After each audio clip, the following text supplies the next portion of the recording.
días a todas y todos los que nos acompañan en esta rueda de prensa. Primero que nada, agradecemos al Centro Nacional de Comunicación Social, CECOS, por habernos permitido este espacio para esta conferencia de prensa. El día de hoy nos acompañan 3 personas que integran el cuerpo de jurados del Tribunal Permanente de los Pueblos y que estuvieron sesionando por cerca de 10 días en este mes de noviembre, del 15 hasta el 24 de noviembre, en 3 audiencias que son de las que vamos a hablar en esta conferencia. Entonces, primero tengo el agrado de presentarles a Philippe Texier. Él es de Francia, es un ex magistrado de la Corte de Justicia de Francia y es miembro redactor del Comité de Derechos Económicos, Sociales y Culturales de las Naciones Unidas, un órgano del que fue presidente, además de otras funciones internacionales que ha tenido.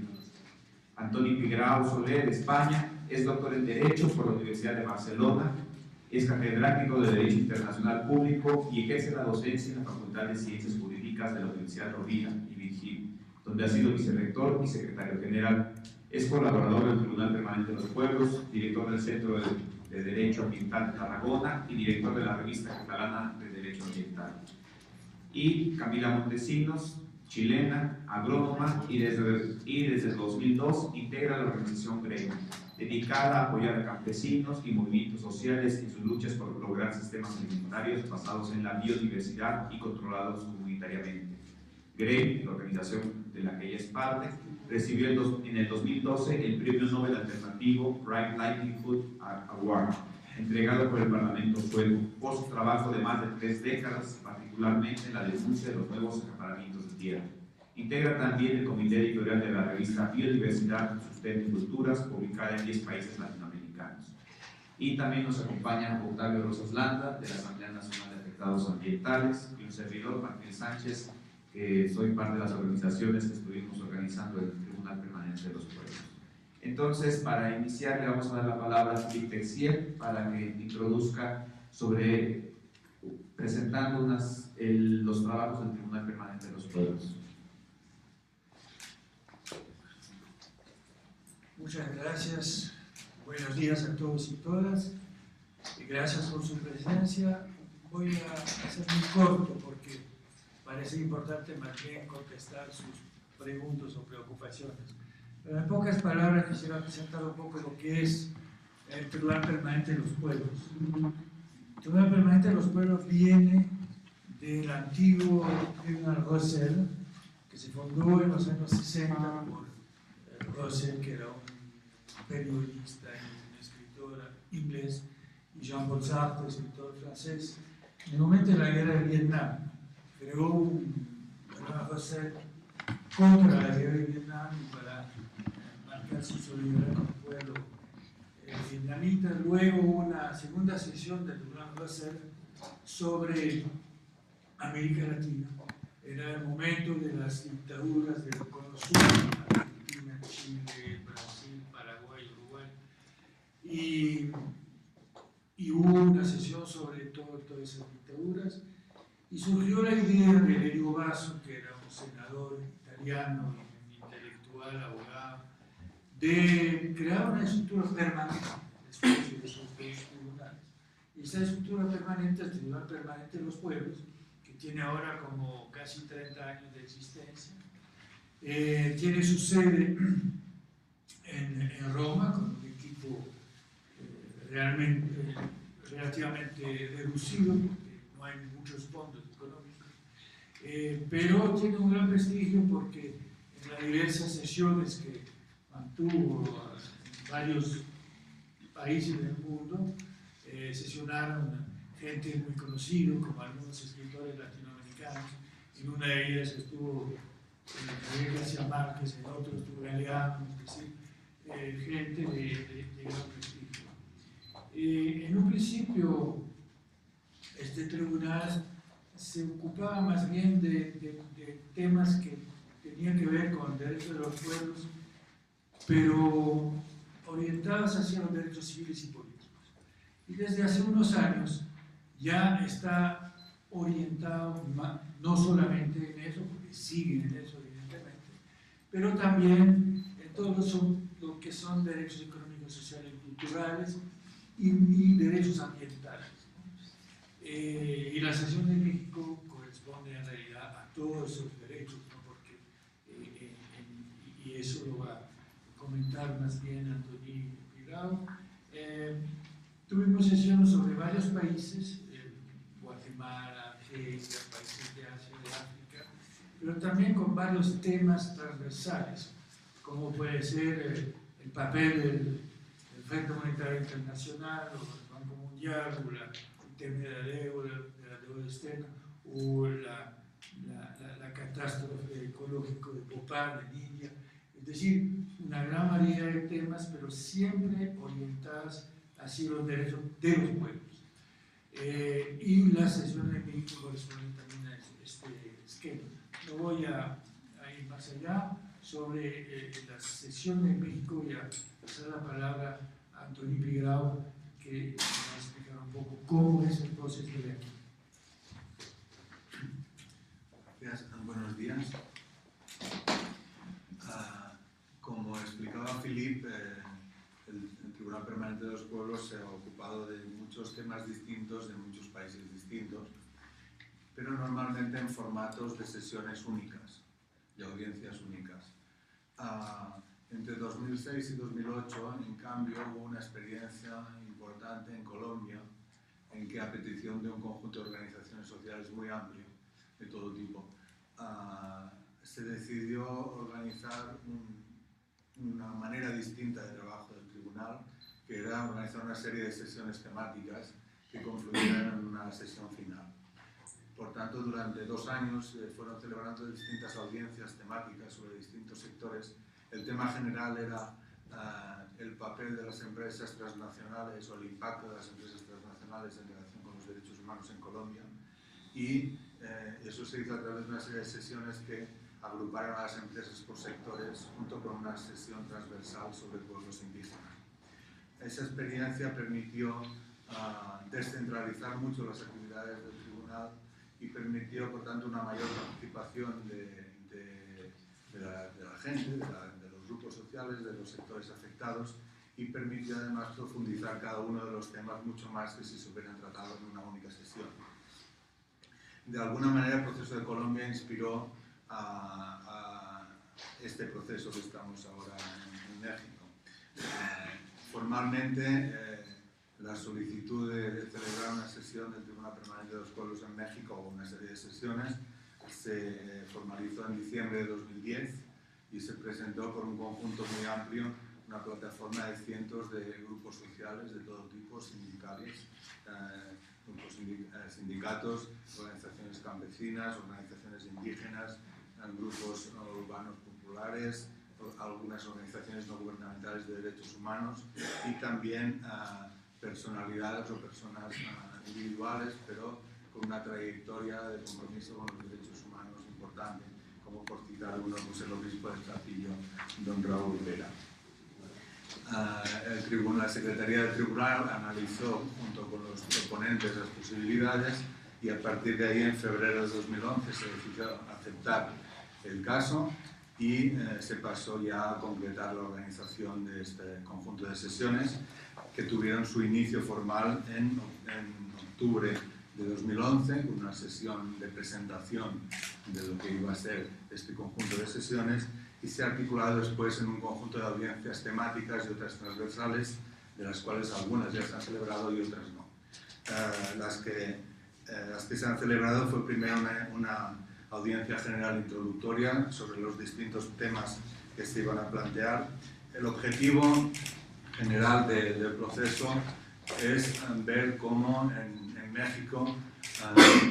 se ha producido una dinámica en la cual los distintos gobiernos se han puesto al servicio de una estrategia de imposición de un modelo que, por otra parte, no solamente ocurre en México, obviamente, un modelo neoliberal que se articula sobre la base de un marco internacional que favorece o prácticamente impone este modelo a través de normas pues, que regulan el comercio internacional, que regulan la protección de las inversiones, que regulan la propiedad intelectual, y eso se impone a través de ese marco internacional pero necesita naturalmente la colaboración de los gobiernos nacionales y en este punto México, o los distintos gobiernos de México, como en otros países también ha sucedido, necesariamente han tenido que colaborar para que eso sea posible, impulsando a veces, según qué países, de una manera más voluntaria, en otros casos de manera más impuesta, por la presión que, por ejemplo, la dinámica de la deuda externa impuso a todos este tipo de países, pues han acabado participando de manera, digo, más o menos voluntaria, según los casos, en la imposición de estas políticas de privatización, de regulación, que todos ustedes conocen y que no voy a entrar yo a detallar. Pero ese tipo de políticas, como tienden a destruir los modelos de economía preexistentes y tienden a potenciar la privatización de los recursos y a desplazar, digamos, o a socavar lo que es la economía local previa y el acceso a los recursos naturales por parte de las distintas comunidades y pueblos, normalmente genera, lógicamente, una respuesta en forma de protestas. Y otra de las líneas importantes de todas estas audiencias es señalar cómo esa respuesta se reprime de manera violenta, con violencias que tienen distintas gradaciones, que tienen que ver con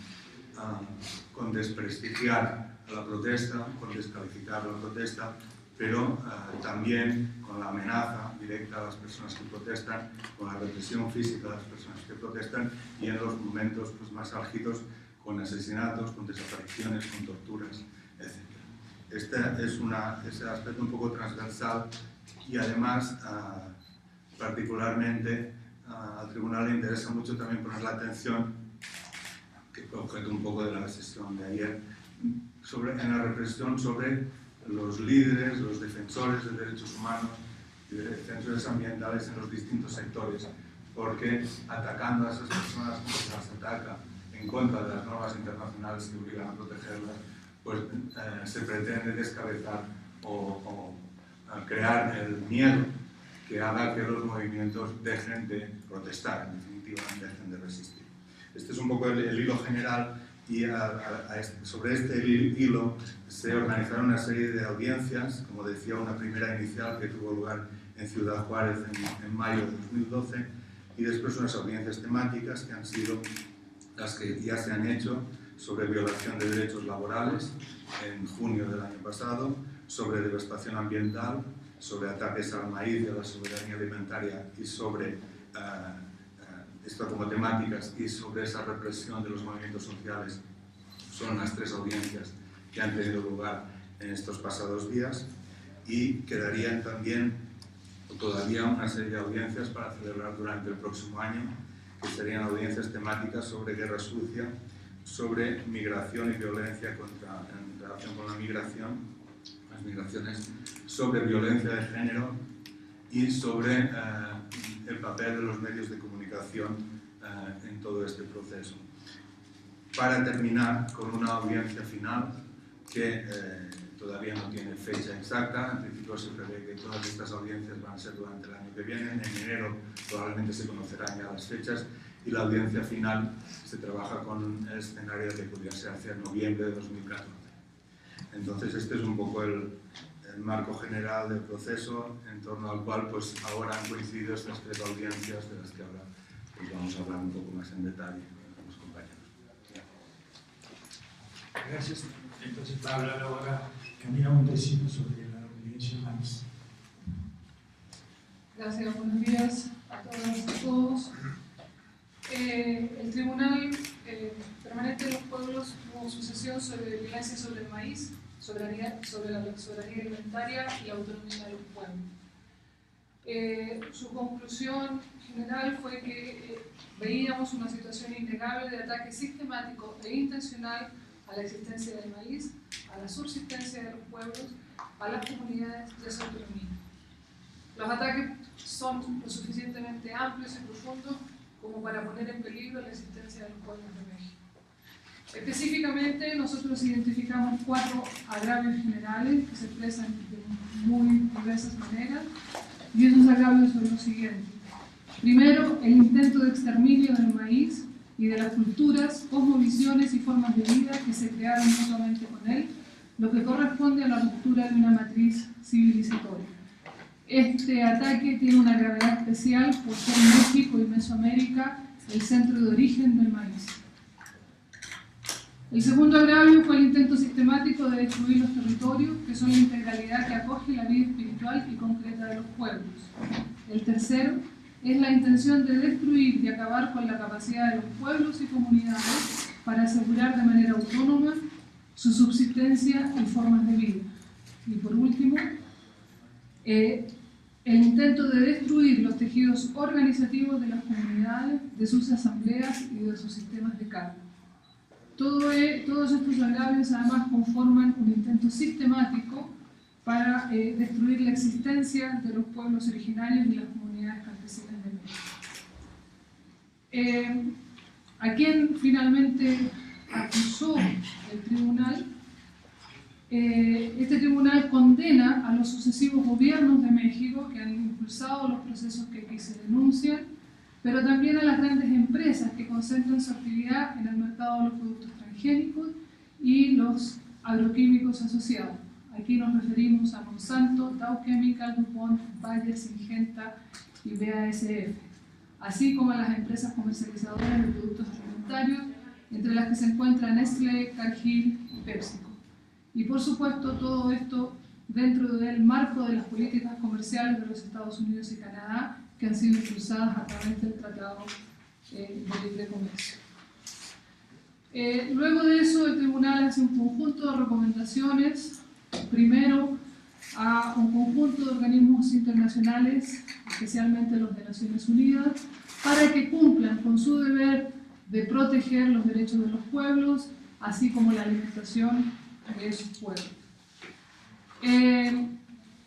Al Estado mexicano también hace un conjunto de recomendaciones. Una primera es que el Estado mexicano debe poner su estructura política a todos los niveles,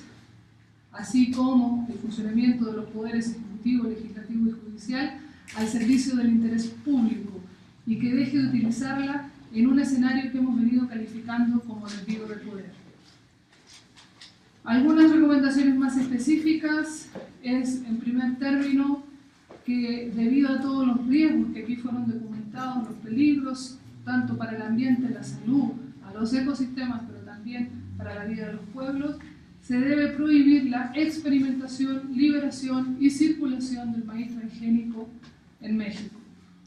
También la recomendación es que derogue la ley de bioseguridad de los organismos genéticamente modificados, que desde el año 2005 fue conocida como Ley Monsanto, y su reglamento del año 2008, ya que promueve la introducción del maíz transgénico en el país.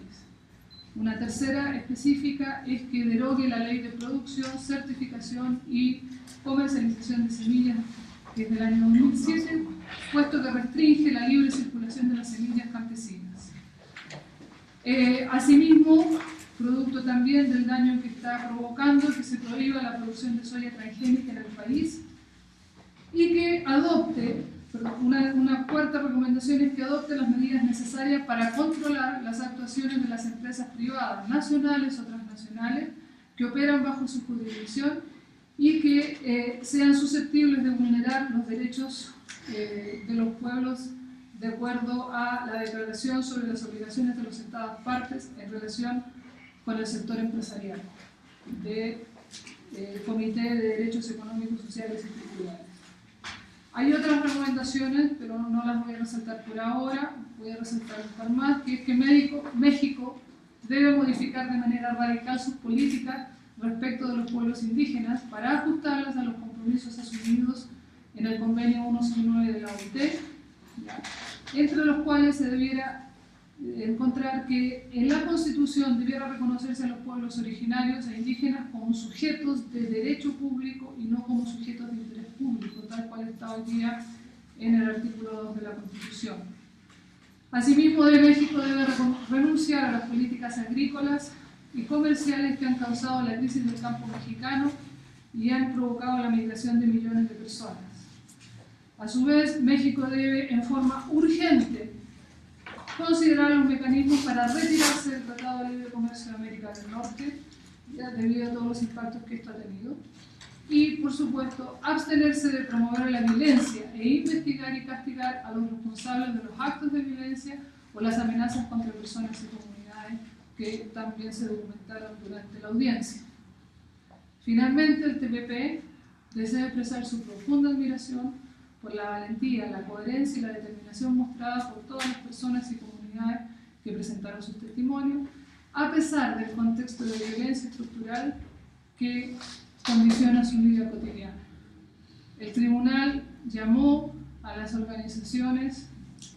que participaron en la audiencia a seguir recabando pruebas, a seguir recabando casos que permitan documentar todo lo que está ocurriendo, pero a su vez también el tribunal se compromete por su parte a suministrar en el futuro nuevos elementos de prueba que contribuyan a una audiencia nacional que va a ser la final que mencionaron las personas anteriores. Eso es un resumen, como digo, de los puntos principales. Hay una serie de otros elementos más que se entregarán una vez que el fallo sea redactado de manera definitiva. Muchas gracias.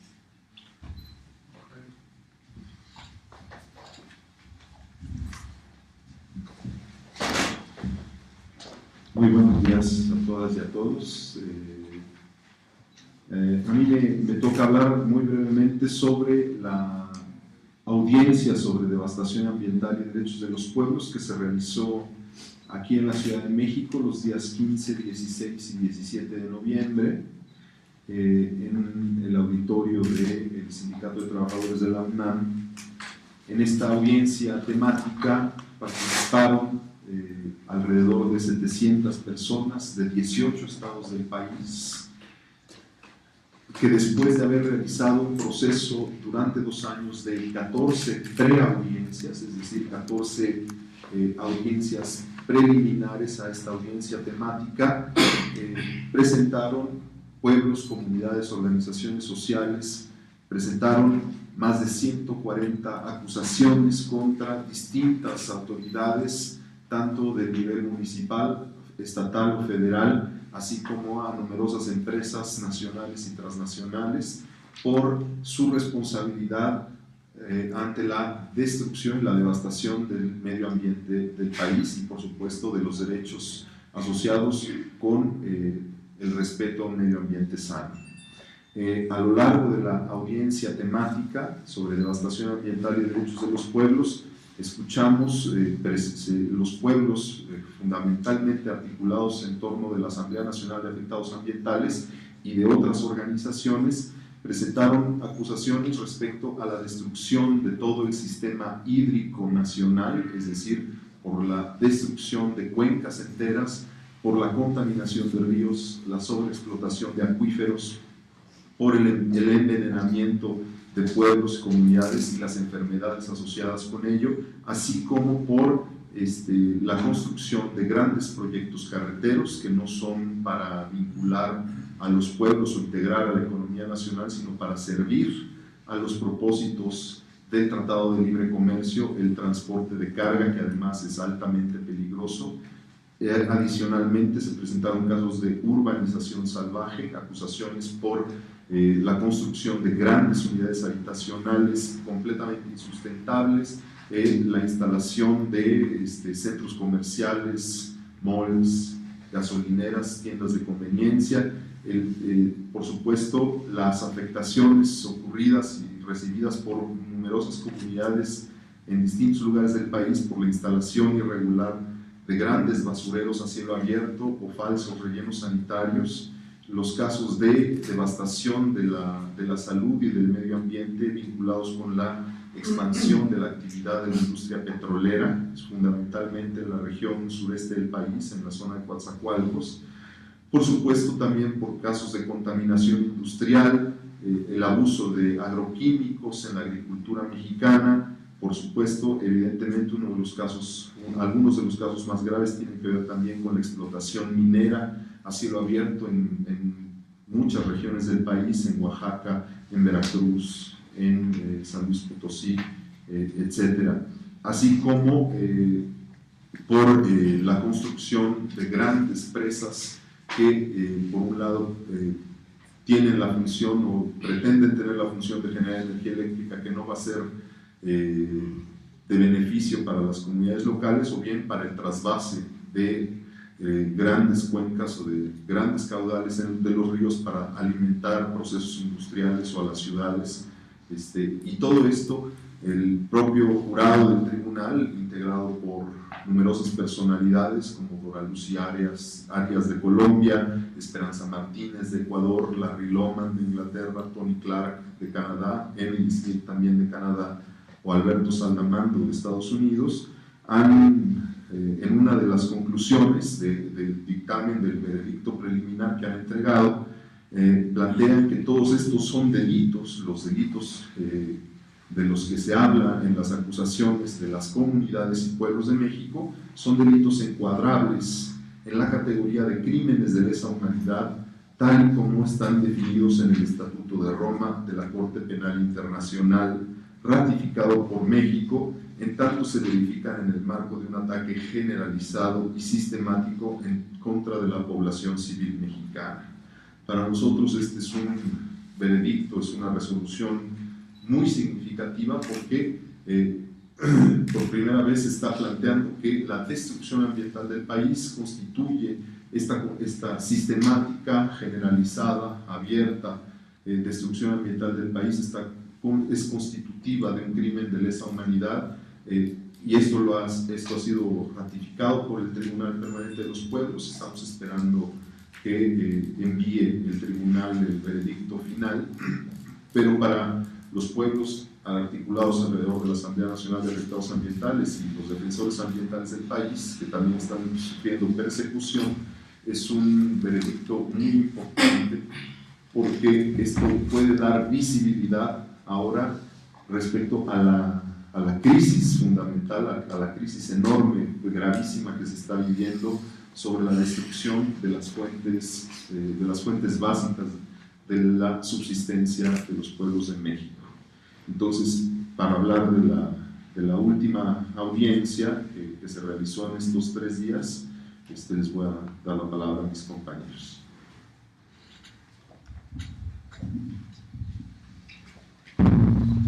Bien, es importante aclarar dentro del recuento que señalaba Pigrao, Antoní Pigrao.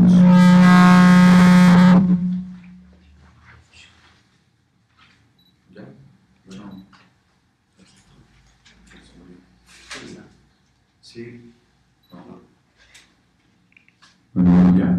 Es importante enfatizar que el recuento del que nos hablaba Antoní Pigrao no mostraba un espacio que luego nos dimos cuenta que era muy necesario mostrar en el relato de cómo se ha destruido nuestro país en los últimos 20, 30 años, y que es el relato o que es la muestra de la represión sistemática, continua y agravada en contra de los movimientos sociales y los defensores y las defensoras de derechos humanos, que de diferentes maneras y buscando sobre todo propuestas alternativas hemos buscado revertir el modelo económico, político y social lesivo de nuestros intereses, de las necesidades de los pueblos. Entonces, esta audiencia transtemática que sesionó del 22 al 24 de noviembre, llamada sobre represión a los movimientos sociales, buscó resaltar esto. Buscó resaltar que, a contracorriente del discurso oficial de que México ha aceptado de manera ejemplar la entrada al libre comercio, lo que ha pasado es que se ha impuesto el libre comercio de una manera agresiva y con una violencia inédita y comparable solo con los grandes crímenes que se han cometido en diversos países. Entonces, esta audiencia transtemática mostró 42 casos diversos que vienen desde la década de los 60, con las masacres estudiantiles del 68, pasando por todo el movimiento y la represión en contra de comunidades de Guerrero en los 70, la persecución de activistas políticos de la Liga Comunista del 23 de septiembre, los fraudes electorales que han tenido que además de violar, digamos, el espacio democrático de elección y de transición de los poderes políticos, también se ha impuesto y ha intentado, y han acallado las protestas a través de asesinatos, represiones y demás, pasando también por los diferentes sectores que se han movilizado y que han sido criminalizados, que han sido detenidos, arrestados y en ciertos casos asesinados. Como es importante resaltar, sobre todo en estos días, la represión que ha sufrido a lo largo de los últimos 34 años, desde su fundación, la Coordinadora Nacional de Trabajadores de la Educación, el Sindicato Mexicano de Electricistas. Hay un aspecto importante que se resaltó de luchas indígenas muy importantes de diversos estados del país, toda la violencia a comunidades como Aquila en Michoacán, que está enfrentada a todo tipo de poderes, a los poderes, digamos, de facto y a los poderes institucionales que están actuando en su contra, y casos importantes, emblemáticos, como los del Movimiento por la Paz, que justo en unos días se va a cumplir el aniversario del asesinato de Nepomuceno Moreno, que justo Calderón se había comprometido a resolver el caso y unos días después de hablar con él es asesinado. Están los casos de Alberto Pakistán, que aunque hoy lo celebramos con alegría, que ya esté libre después de 13 años, la gran cantidad de agravios que se cometieron en su contra y en contra de su familia y de su comunidad no han sido remediados de ninguna manera. Entonces, esta audiencia, vale la pena también señalar que es importante que también se dieron casos de los periodistas que han sido agredidos en su ejercicio de documentación en los últimos días aquí en la Ciudad de México, y creemos que es importante que esta audiencia, el dictamen que dan los jurados es sumamente relevante, nos compromete a la sociedad mexicana a asumirlo y llevar a cabo, a llevar y velar para que las resoluciones que dan puedan ser cumplidas o puedan ser atendidas por las diversas instancias. De ahí señalamos las recomendaciones que hicieron a diversas instancias internacionales para que pongan los ojos sobre México y en los casos correspondientes empiecen investigaciones sobre la gran violencia que estamos viviendo en nuestro país en contra de los defensores de derechos humanos y los movimientos sociales. También es importante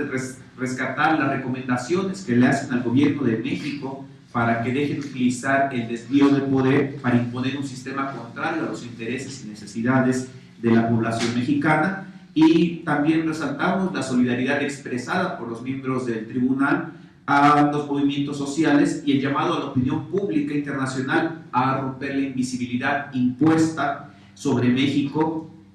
porque nada es... A pesar de que México es uno de los países donde más agravios se cometen en contra de los defensores y defensoras de derechos humanos y movimientos sociales, es uno de los países que más invisibilizada tiene a nivel mundial esta violencia, y que el llamado también a que en ningún país del mundo se cometan crímenes genocidas de lesa humanidad como se ha cometido en México de manera sistemática, por lo menos en los últimos 50 años. Eso es lo que nosotros quisiéramos resaltar al respecto. Si alguien tuviera alguna pregunta, aquí a los miembros del jurado del tribunal. Bien, precisamente sobre este tema que estás hablando de la criminalización social y sobre lo que ha ocurrido con los movimientos sociales en los últimos tiempos y en especial durante el primer año de gobierno del presidente Felipe, se me cruzó el cable, Enrique Peña Nieto, porque básicamente no ha cambiado mucho la cosa. ¿Cuál es el punto de referencia de este dictamen hacia esta situación que se está viviendo? El dictamen es importante que hace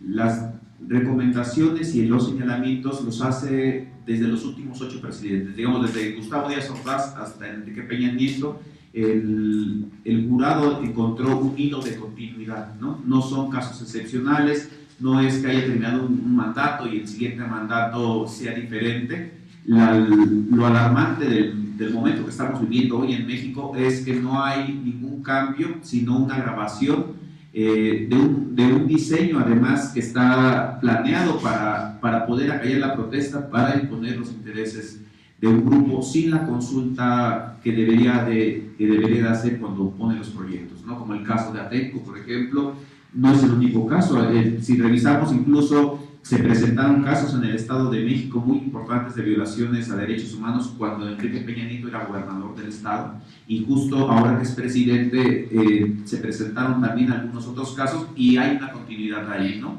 Es alarmante también la violencia que está ejerciendo la Policía del Distrito Federal, ¿no? Lo del nuevo protocolo de control de multitudes de la Ciudad de México. Entonces, digamos, no es exclusiva tampoco de un partido, ¿no? La violencia que se ha dado en nuestro país, y es eso, lo más importante es que no ha parado, que no es una excepción, que el 68 ya pasó y lo que vivimos ahora es otra cosa, es una sistemática planeación y aplicación de la violencia no legal, sino ilegal, ¿no? O violentando los derechos fundamentales de los humanos y la Constitución mexicana. Entonces, esto es, Enrique Peña Nieto aparece como una continuidad, y de parte de las organizaciones sociales que participamos en el tribunal, vimos que era muy importante crear esta audiencia transtemática, que era importante visibilizar este problema, porque lo que se está viendo a un año del mandato de Enrique Peña Nieto es que la violencia se va a agravar más. Estamos en un momento muy álgido, están a punto de imponer la reforma energética, está la amenaza constante hacia los maestros, está todo el problema de las policías comunitarias, la condena, las detenciones arbitrarias de los policías comunitarios y demás. Entonces creemos que por eso meter esta audiencia en este momento era sumamente importante, ¿no? Que no podíamos dejar de lado en un momento de tanta violencia esto. Sí, yo quisiera añadir una palabrita, como extranjero. A mí me impactó mucho esos 2 días de testimonios horrorosos de una violencia seguida desde hace por lo menos 50 años. Y fue impactante ver que había gente, desde sobrevivientes de la violencia de los años 60, 70, hasta jóvenes que están aguantando la violencia actual. Y esta continuidad y esa metodología más o menos igual en todos los casos muestra una voluntad permanente. Pero yo quisiera, como estamos en una conferencia de prensa, insistir sobre el papel de los periodistas. Ustedes tienen un papel fundamental, porque la imagen de México afuera es una imagen muy buena. No se sabe nada de lo que está pasando en este país, lo que se ha denunciado a lo largo de esos 2 días de audiencia y de las audiencias precedentes, ¿no? La imagen de México es la imagen de un país que tiene una política exterior muy abierta, que es muy acogedor, etc. Y eso no se sabe realmente. Por eso es que, bueno, yo diría que adentro de México seguramente que tampoco la gran prensa lo dice suficientemente, pero es importante que no es para denigrar al país, mucho menos, pero el pueblo mexicano necesita que se sepa exactamente lo que está pasando. Y porque algo que salió también de la audiencia es eso, un relativo silencio de la prensa, o de cierta prensa, y no estoy hablando de los que están aquí,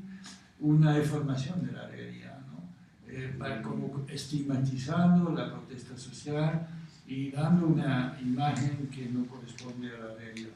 Por eso la importancia, y tenemos confianza en lo que van a escribir ustedes, de explicar exactamente cuál es la situación del país, porque vemos que no se está arreglando. Parece ser que actualmente la situación sigue siendo muy tensa, y es importante que hablen de eso. Sí, yo quería, insistiendo un poco en este aspecto, señalar que muy probablemente se va a dar una versión en algunos medios de que este Tribunal Permanente de los Pueblos es un organismo que no tiene ninguna credibilidad, pues que se presta a ser utilizado por los sectores marginales, radicales, que no tienen ninguna credibilidad. Yo quiero decirles que los estándares de violencia en México ahora mismo son perfectamente comparables a cualquiera de los estándares de violencia que están siendo objeto de análisis en la Corte Penal Internacional. incluso más que en algunos casos, como en Kenia, por ejemplo, que responde a un proceso de 3 meses de violencia, ¿no? Hace pocas semanas, en el Consejo de Derechos Humanos de Naciones Unidas, México se sometió al examen periódico universal y hasta cerca de 180 recomendaciones le dieron los distintos Estados miembros del convenio para decirle: México, usted no está en línea con lo que exigen los tratados internacionales en materia de derechos humanos. La Corte Interamericana, la Comisión Interamericana, tiene multitud de resoluciones donde se dice que México está vulnerando derechos humanos. Por citar un tema, la presencia exagerada y ajena a sus funciones constitucionales del Ejército, de las Fuerzas Armadas de México, en lo que tiene que ver con la seguridad interna, en lo que tiene que ver con la administración de justicia, eso ha sido condenado por los organismos internacionales de derechos humanos. México no es un Estado homologable internacionalmente en materia de derechos humanos, aunque, como es cierto, no se sepa. Por tanto, la realidad es esa. La realidad es esa que muestran todo ese conjunto de testimonios y no se puede justificar como diciendo que se trata de hechos aislados, porque los testimonios son tantos, tan variados, tan generalizados en el territorio y en los sectores afectados que solamente una acción política decidida por parte de los gobernantes puede cambiar la imagen que genera en personas como nosotros o en los organismos internacionales de derechos humanos la situación de México. Entonces, yo quiero insistir porque seguramente vamos a oír acusaciones de este tipo. Y después, porque con respecto a esta condición en la que se encuentra el país, un gobierno que realiza acciones fuera de los marcos, ¿no?, constitucionales, ¿no?, de los tratados internacionales de derechos humanos, quisiera saber yo si el TPP discutió, analizó como posibles escenarios con respecto a la movilización, la represión social en México, teniendo en cuenta la desdibujada propuesta de Gendarmería Nacional que se va a poner a andar el próximo año en el país y que podría desdibujar hasta qué punto terminan las instituciones militares y hasta qué punto comienzan las instituciones policiales, y cuál va a ser el juego mediante,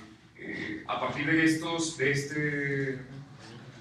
las circunstancias actuales, cuál podría ser el juego de este proyecto de seguridad. Bueno, en realidad no se habló específicamente de este aspecto, es uno de los temas que no salió, pero lo que sí salió es que en realidad no existe una separación clara entre lo que son los aparatos policíacos y los aparatos militares, puesto que la mayor parte de mandos medios y altos en los cuerpos policíacos son también militares. Entonces ahí es claro que hay una confusión y por tanto, desde este punto de vista, pues no es una confusión beneficiosa para diversificar las funciones de cada uno. Y desde luego en el ámbito de la justicia militar y la justicia civil esa confusión existe igualmente. Sí, ahí nada más insistir que no se tocó el tema como tal porque lo que se dio, la tribuna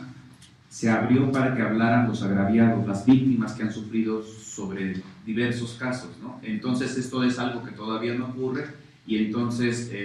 digamos, lo importante sería resaltar que los testimonios que se dieron, las acusaciones que dieron los diferentes actores que participaron en el tribunal, servirían como un llamado de alerta para el gobierno mexicano. Las recomendaciones que hace el tribunal tendrían que ser tomadas por el gobierno mexicano para replantear su estrategia de seguridad, que ha sido de manera frecuentemente cuestionada y llamada de diferentes organismos internacionales a replantear cuestiones graves, ¿no?, por las violaciones que ya hay de derechos humanos.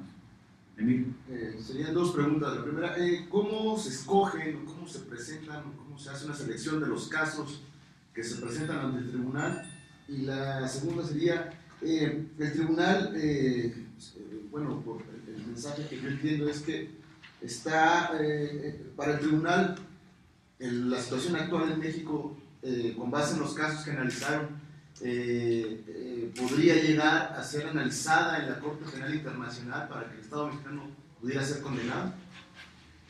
La primera tuya. Bueno, en relación con la selección de los casos, los criterios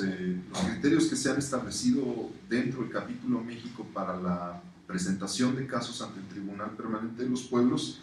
tienen que ver con que tiene que haber un actor colectivo agraviado, que puede ser un pueblo, una comunidad, un barrio urbano popular, una organización social que sienta que tiene una serie de derechos violentados por parte de alguna autoridad. Tiene que haber digamos, la identificación de los actores responsables, sean estos autoridades de cualquiera de los 3 niveles de gobierno o incluso del poder legislativo o judicial, no solo el ejecutivo, o bien algún tipo de empresa privada particular o algún sujeto individual que actuando como particular esté afectando los derechos colectivos de la población. Adicionalmente, un criterio adicional es que los casos tienen que ser documentados. Es decir, no basta con que llegue una representación de alguna comunidad o pueblo a decir nos están afectando nuestros derechos tal o cual autoridad o empresa, sino que esto tiene que ser documentado y se tienen que presentar evidencias. Es decir, se tienen que presentar diversos tipos de evidencias, no solo una narración de hechos, y se tiene que establecer una serie de derechos violentados para que el tribunal los pueda recoger. A lo largo de las distintas preaudiencias y de las audiencias temáticas, esto es lo que ha ocurrido. En el caso, por ejemplo, de la audiencia sobre devastación ambiental y derechos de los pueblos, estamos hablando de más de 140 casos documentados por pueblos, comunidades y organizaciones sociales, lo cual no tiene ningún precedente en la historia del país. Entonces, esto es importantísimo, porque si a esto se le van agregando los 42 casos a los que hacía referencia Magdiel y los más de 50 que se presentaron en la audiencia del maíz, estamos hablando de que tan solo en estas 3 audiencias temáticas se presentaron más de 230 casos de violación de derechos humanos y de derechos colectivos de los pueblos a lo largo de 10 días. Esto no tiene ningún precedente en la historia de México. Y entonces, y como todos estos casos están documentados, lo que va a ocurrir después es que va a haber un proceso de sistematización de toda esta información presentada por los pueblos y se va a difundir de manera internacional, incluso en el caso de que sea requerida por alguna institución internacional, ¿no? Ya vinculada. Gracias. Sobre la segunda pregunta, antes de dar la palabra a Antoni, quisiera decir unas cositas. Primero que todo, en las recomendaciones que hacemos, recomendamos a la fiscal de la Corte Penal Internacional que pida la autorización de empezar una investigación aquí. Hay elementos, y le voy a dejar la palabra en eso a Antoni, hay elementos evidentes de que hay crímenes de guerra y crímenes de lesa humanidad. Pero lo que yo quisiera decir es que el tema de la Corte Penal Internacional es un tema eminentemente político. Hasta ahora, todos los países los únicos países donde hay investigación seria son países africanos, porque son países pobres y que tienen poca defensa. Es muy complicado ya a un país importante como México obtener eso. Por eso insisto, es que hay que hacer una presión internacional, ¿no? A través de la prensa, a través de una cantidad de cosas. La cosa interesante es que la actual fiscal de la Corte Penal Internacional es africana. Antes el fiscal era argentino, era latinoamericano, y posiblemente tenía dificultades a investigar sobre un país latinoamericano, a pesar de que lo había empezado a hacerlo con Colombia. El hecho de que sea una africana, y estoy hablando, no comprometo a nadie diciendo eso, es pura opinión personal, ¿no? Pero podría ser interesante convencerla que hay que hacer algo en algún país de otro continente, en coherencia de América Latina. Pero sobre la parte más técnica, voy a dejar a Antoni. Sí, en las propias en el texto del dictamen se argumenta de manera detallada por qué, aparte de las vulneraciones a derechos humanos, hay algunas de estas vulneraciones que alcanzan la categoría de crímenes que están en la competencia de la Corte Penal Internacional. México es parte en el Estatuto de la Corte Penal Internacional, que entró en vigor para México a partir del 1 de enero de 2006, y por tanto la Corte es competente para ocuparse de crímenes de guerra y crímenes contra la humanidad cometidos a partir de esa fecha, del 1 de julio de 2006. Y por tanto, eso incluye episodios, tal vez episodios graves en cuanto a la dimensión de las víctimas. Estamos hablando, se habla de decenas de miles de muertos, en algunos casos superior a los 100.000 muertos, se habla de decenas de miles de desaparecidos, se habla de, por tanto, unas dimensiones de víctimas entre la población civil muy alta. En la audiencia se presentó una base de datos que contiene datos relativos a 5.000 casos, aunque proceden de periodos también anteriores, de esos una parte son casos más recientes. En la audiencia se presentaron casos muy recientes, y por citar algunos de los que claramente entran en ese periodo serían los sucesos de San Salvador Atenco de 2006.